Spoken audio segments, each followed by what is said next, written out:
Hi friends, నేను మీ Govindarao. JEE mains first session complete అయింది. స్టూడెంట్స్ అందరూ కూడా ఈ రిజల్ట్ కోసం వెయిట్ చేస్తున్నారు. అయితే రిజల్ట్ అనేది పర్సంటైల్ లో ఇస్తారు మనకి. జనరల్ గా అందరికీ కూడా పర్సంటేజ్ గురించి తెలిసి ఉంటుంది. ఈ పర్సంటైల్ అంటే ఏంటి, ఈ పర్సంటైల్ ఎలా క్యాలిక్యులేట్ చేస్తారో, పర్సంటైల్ కి ఉన్నటువంటి డిఫరెన్స్ ఏంటి అనేది ఒకసారి చూసుకున్నట్లయితే, ఏ అనే స్టూడెంట్ ఉంటాడు, బి అనే స్టూడెంట్ ఉంటాడు. ఏ అనే స్టూడెంట్ టాప్, బి అనే స్టూడెంట్ కూడా టాప్ అనుకున్నట్లయితే, ఏ అనేవాడు ఒక సెషన్ లో ఎగ్జామ్ రాస్తాడు. ఫర్ ఎగ్జాంపుల్ ఒక ఫస్ట్ షిఫ్ట్ లో ఏ అనేవాడు రాశాడు, బి అనేవాడు సెకండ్ షిఫ్ట్ లో రాశాడు. ఏ అనేవాడికి పేపర్ ఈజీగా ఉంది, బి అనేవాడికి పేపర్ కొంచెం కష్టంగా ఉంది. ఈ లెక్కన ఏ అనేవాడు 300 మార్కులకి పేపర్ ఇచ్చినట్లయితే 270 మార్కులు వచ్చాయి. ఇతనికి వచ్చిన పర్సంటేజ్ ఎంత అంటే 90%. ఈ పర్సంటేజ్ ఎలా క్యాలిక్యులేట్ చేయాలో మీకు తెలిసే ఉంటుంది. ఎలా క్యాలిక్యులేట్ చేస్తారని అంటే 270 × 100 డివైడెడ్ బై 300 చేస్తే 90%. సో ఇది అందరికీ తెలిసిందే. సో ఈ రకంగా పర్సంటేజ్ క్యాలిక్యులేట్ చేస్తారు. అలాగే బి అనేవాడికి సెకండ్ షిఫ్ట్ లో ఎగ్జామ్ రాశాడు. సెకండ్ షిఫ్ట్ లో కూడా 300కి ఎగ్జామ్ రాసినట్లయితే అతనికి 240 మార్కులు వచ్చాయి. చెప్పాను కదా, సెకండ్ షిఫ్ట్ లో కొంచెం పేపర్ కష్టంగా ఇచ్చాడు అనుకున్నాం. అతనికి 240 మార్కులు వచ్చాయి. అతనికి వచ్చిన పర్సంటేజ్ ఎంత, 80%. ఇతనికి పర్సంటేజ్ ఎలా క్యాలిక్యులేట్ చేస్తారు, 240 × 100 డివైడెడ్ బై 300 క్యాలిక్యులేట్ చేస్తే 80%. ఈ రకంగా పర్సంటేజ్ క్యాలిక్యులేట్ చేస్తారు. అయితే ఇద్దరు స్టూడెంట్స్ తెలివైన వాళ్ళే, ఇద్దరు స్టూడెంట్స్ టాపర్లే. కానీ వీడికి పేపర్ కష్టంగా ఉండడం వల్ల 80% వచ్చింది, ఇతనికి కొంచెం పేపర్ ఈజీగా ఉండడం వల్ల 90% వచ్చింది. అలాంటప్పుడు బి అనేవాడు లాస్ అయినట్టే కదా. ఇతనికి పేపర్ ఈజీగా ఉంది, ఇతనికి పేపర్ కొంచెం కఠినంగా ఉంది. అలాంటప్పుడు ఇతను లాస్ అవుతాడు. అందుకని పర్సంటైల్ అనే పదాన్ని ఇంట్రడ్యూస్ చేశారు. ఈ పర్సంటైల్ ప్రకారంగా ఒక సెషన్ లో రాసిన ఏ అనే స్టూడెంట్ కి 90% వస్తే, ఇంకో సెషన్ లో రాసిన బి అనే స్టూడెంట్ కి 80% వచ్చింది. వీళ్ళిద్దరిది హైయెస్ట్ స్కోర్ అనుకుంటే వీడికి 100% ఇస్తారు, వీడికి కూడా 100% ఇస్తారు. ఈ రకంగా వీళ్ళిద్దరి మధ్య వ్యత్యాసాన్ని ఈక్వల్ చేస్తారు. సో పర్సంటైల్ ఇచ్చి ఎవరికి కూడా అన్యాయం జరగకుండా ఈ పర్సంటైల్ ద్వారా మనకి రిజల్ట్ ఇస్తారు. పర్సంటైల్ అని చెప్పి మనకి రిజల్ట్ ఇస్తారు. ఈ పర్సంటైల్ ని ఎలా క్యాలిక్యులేట్ చేస్తారంటే, ఫర్ ఎగ్జాంపుల్ ఏ అనేవాడు ఒక సెషన్ లో రాశాడు, 280 మార్కులు వచ్చాయి. ఒక సెషన్ లో 300కి పాను 280 మార్కులు వచ్చాయి. ఈ 280 మార్కుల కంటే ఎక్కువ వచ్చిన వాళ్ళు ఒక 50 మంది అనుకున్నాం అనుకోండి. 280 కన్నా ఎక్కువ వచ్చిన వాళ్ళు 50 మంది ఉన్నట్లయితే మనకి ఈ సంవత్సరం 13,80,000 మంది సెషన్ 1కి అప్లై చేశారు.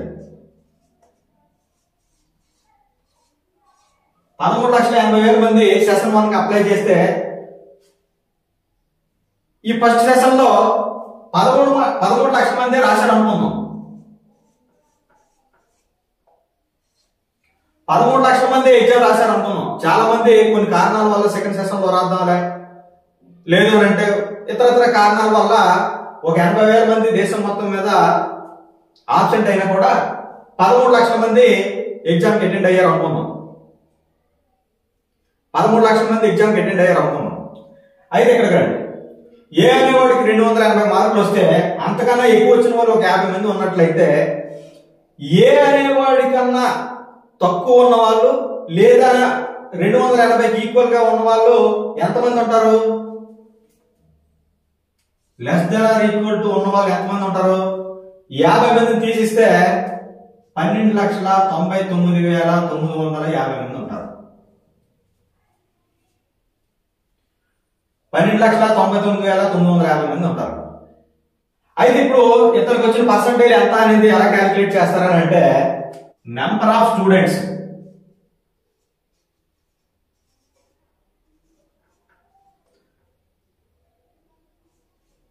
less than or equal to raw score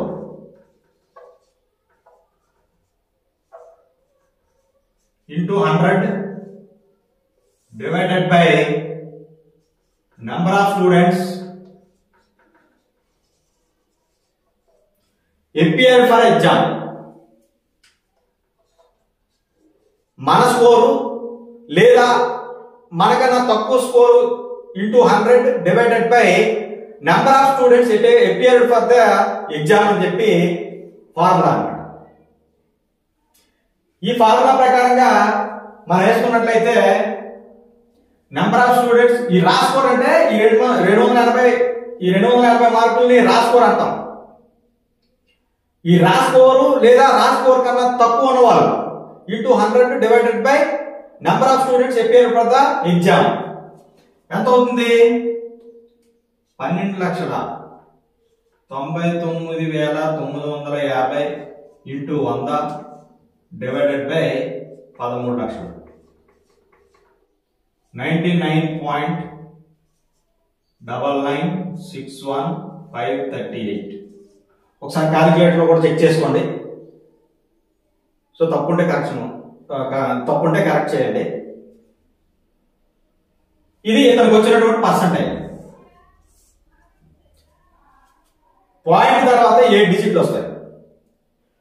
280 మార్కులు వచ్చినోడికి 280 మార్కులు వచ్చిన ఏ అయినా స్టూడెంట్ కి వచ్చిన పర్సంటేజ్ ఎంత అంటే 99.9961538. ఈ రకంగా పర్సంటేజ్ క్యాలిక్యులేట్ చేస్తారు. ఏ అయినా స్టూడెంట్ కి 280 మార్కులు వస్తే 280 కన్నా ఎక్కువ ఉన్న వాళ్ళని 50 మందిని తీసుకున్నాం. సపోజ్ ఏ అనే స్టూడెంట్ కి 240 మార్కులు వచ్చాయి. ఈ 240 మార్కుల కన్నా ఎక్కువ వచ్చిన వాళ్ళు ఒక 500 మంది ఉన్నారు అనుకోండి. అప్పుడు ఎలా క్యాలిక్యులేట్ చేస్తాం? ఈ 240 మార్కుల కన్నా 500 మంది ఎక్కువ ఉన్నారు అనుకోండి.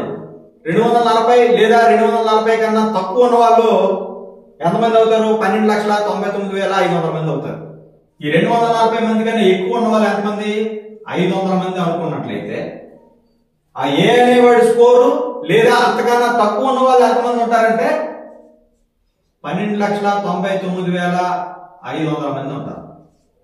సో అతనికి వచ్చిన పర్సంటేజ్ క్యాలిక్యులేట్ చేస్తే 12,99,500 ఇంటూ 100 డివైడెడ్ బై 13 లక్షలు 99.96153846. ఇది ఇతనికి వచ్చిన పర్సంటేజ్. కరెక్షన్ ఉంటే ఒకసారి క్యాలిక్యులేట్ చేసి చెక్ చేసుకోండి. సో 240 కన్నా 500 మందికి ఎక్కువ వచ్చాయి కాబట్టి 240 లేదా అంతకన్నా తక్కువ వచ్చిన వాళ్ళందరినీ కూడా 240 లేదా అంతకన్నా తక్కువ వచ్చిన వాళ్ళు 12,99,500 మంది ఉంటారు. సో దాన్ని బట్టి ఏ అనేవాడికి వచ్చిన పర్సంటైల్ 99.96153846. ఫర్ సపోజ్ ఏ అనేవాడికి 200 మార్కులు వచ్చాయి అనుకున్నాం. ఈ 200 మార్కుల కన్నా ఎక్కువ వచ్చిన వాళ్ళు 20,000 మంది ఉన్నారు అనుకోండి. 200 లేదా 200 కన్నా తక్కువ ఏ అనేవాడికి వచ్చిన స్కోరు లేదా అంతకన్నా తక్కువ వచ్చిన వాళ్ళు ఎంతమంది ఉంటారు? 12,80,000 మంది ఉంటారు. సో అప్పుడు ఇతనికి వచ్చిన పర్సంటేజ్ ఎంత అవుతుంది అంటే 12,80,000 ఇంటూ 100 డివైడెడ్ బై 13 లక్షలు number of students appeared for the exam 98.4615384. 98.4615384. So 20,000 మంది ఇతనికన్నా ఎక్కువ ఉన్నారు కాబట్టి ఇతనికి వచ్చిన పర్సంటైల్ ఎంత అంటే 98% వచ్చింది. సో ఈ రకంగా పర్సంటైల్ ని క్యాలిక్యులేట్ చేస్తారు. ఏ సెషన్ లో వచ్చినా కూడా పేపర్ కఠినంగా ఉన్నా, ఒక సెషన్ లో పేపర్ ఈజీగా ఉన్నా కూడా ఆ వ్యత్యాసం అనేది ఎక్కువగా లేకుండా అందరికీ సమానంగా ఉండేటట్టుగా బాగా రాసేవాడికి మంచి పర్సంటైల్ వస్తుంది, బాగా రాయని వాడికి కొంచెం పర్సంటైల్ తక్కువ వస్తుంది. సో దీన్ని బట్టి పర్సంటైల్ ఎలా క్యాలిక్యులేట్ చేస్తారో అర్థమైంది అనుకుంటున్నాను. ఈ వీడియో మీకు నచ్చినట్లయితే సబ్స్క్రైబ్ చేయండి, షేర్ చేయండి, లైక్ చేయండి, కామెంట్ చేయండి. ఉంటాను.